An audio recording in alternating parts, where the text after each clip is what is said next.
Week in Review. We're going to take you through a very interesting week where we talked about the cigarette tax and all the games that were being played in Baton Rouge.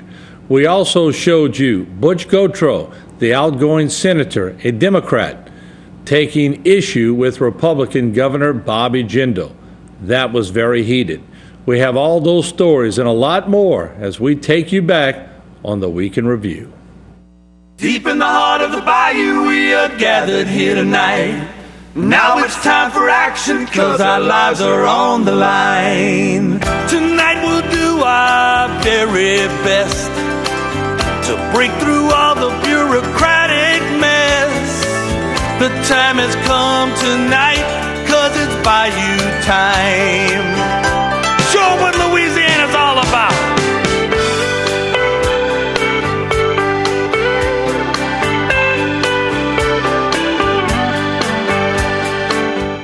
And good evening, everyone, and welcome to the Week in Review. I'm Martin Folse. What a week it was. Let's start off, as we brought you on Monday, debate on the cigarette tax. Of course, it all involved 4 cents, a renewal. But would the renewal go through? Well, certainly there were a lot of games played on both sides. The gamesmanship was brought to the ultimate level in Baton Rouge. I took phone calls and also discussed the issue on Monday night's Bayou Time. HTV, welcome to Bayou Time. You're on the air. Go ahead, please. Hey, man, what's going on, dude? What's up, Ricky? You the lead-off hitter tonight. How you like that, boy? I'm going to knock him out the park right now, too. Go ahead. I'm telling home is coming and looking at your left field. But irregardless, you see that cigarette tax? Due to my condition and my unfortunate circumstances, I still don't think they ought to go up on the prices, but hey, they're going to go up no matter what because it's a government-paid, controlled disease. It's killing people. But just like the video poker money is supposed to save our schools, that ain't happening. Forget it. It's going to be put in the politician's pocket like everything else. I mean, your face has been that way for years, you know? Well, you know what? If the gambling money would have went to education, I would sit here and argue with you, but I can't argue with you because the gambling money did not go where it was supposed to go. That's right, you know that's right, and the people at the top pass, you know that's right. Somebody lied once again. Right. HTV, welcome to the program tonight. What would you like to talk about? Hello, Martin. How you doing tonight? Pretty good, bro. Yeah, well, we're talking about this cigarette tax. Mm-hmm. Gambling is a worse vice than cigarettes. Okay. Because you got your kids starving because their parents are gambling. So why don't they pass a $5 head tax when you walk in a casino? You have to have that stamp. I think your dog agrees with you, too. Your dog's That's porky. right. He's got more sense than some of the damn politicians we have. What's your Why dog? don't they pass a $5 tax? If you want to go gamble, you got to have that stamp. Mm-hmm. That's a bad vice. People gambling and their kids are starving.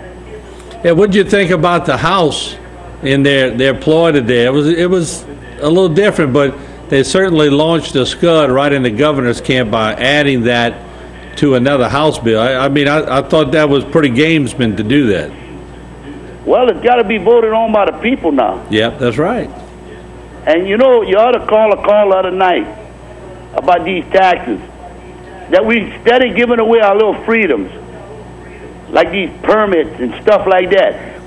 These councilmen and all are steady giving away our freedom. You know, they want to charge us for this. They want to charge us for that. But gambling is a bad vice. Mm-hmm. A lot of people on welfare gamble. So that way, if you got to pay a $5 ticket stamp to go in a casino, you can find out who's on welfare and who's gambling. Okay, appreciate your point. You know? Yeah, understand. That's what they ought to be spending their time on instead of a 4-cent sales tax on cigarettes. That ain't nothing but a carton. That's 40 cents on a carton. Well, that ain't going to stop nobody from smoking. Well, no, but it's $50 million in revenue to the state, that's for sure. All right, you want revenue? Tell me how you gambling. Yeah. They have all the revenue they need. They just don't use it in the right place. All right. Kennedy wanted to cut 1,500 jobs that they don't need. What? They didn't vote. They voted it down because their deadhead partners have these jobs. HTV, welcome to the program. You're on the air. Go ahead, please. How you doing? Good. How you doing? What's up, Mr. Martin? This your boy, Mr. Champion. You heard me?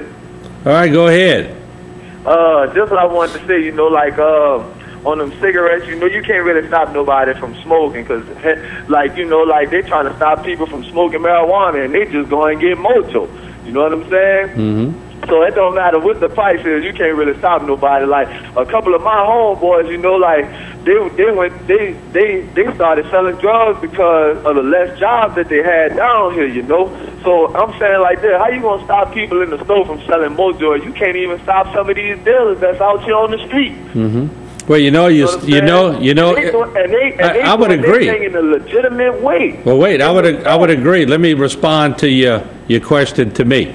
It's going to be a lot easier to stop people from selling synthetic marijuana, which, by the way, is 10 times worse than regular marijuana. It's going to be easier to stop them. You know why you can stop them? How? You can seize their store. You can lock them down, and you can seize a store just like you can a vehicle, just like you can anything else they own. Now, a drug deal on the street, you got to catch them first. Yeah. Look, a drug deal on the street is harder to catch than somebody that owns a store selling it out the store. Well, I don't want them to go from selling it to the store to try to come over here on the street corner. No, I hear you.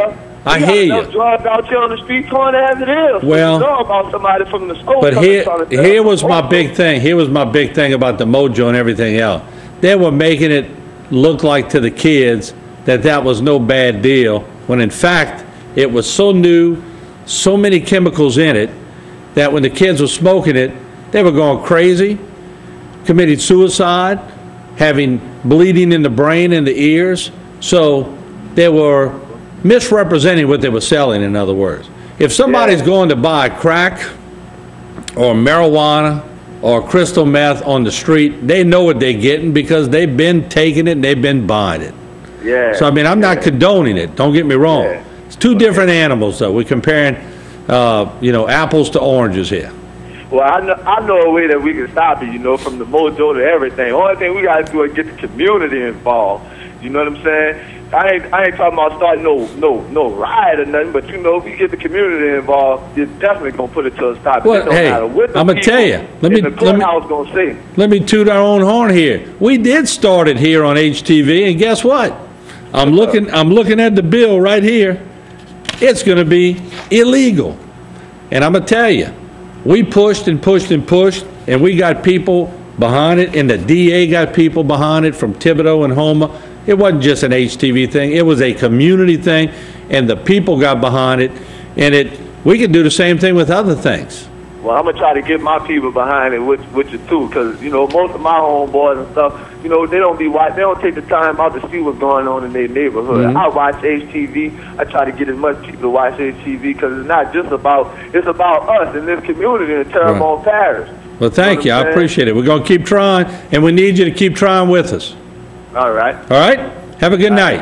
When we come back, we'll take a look at Tuesday. It's all next on Bayou Time as we continue to talk on the cigarette tax, and also we're going to tell you about a big 4th of July celebration, which is going to be on July the 2nd. It's all next.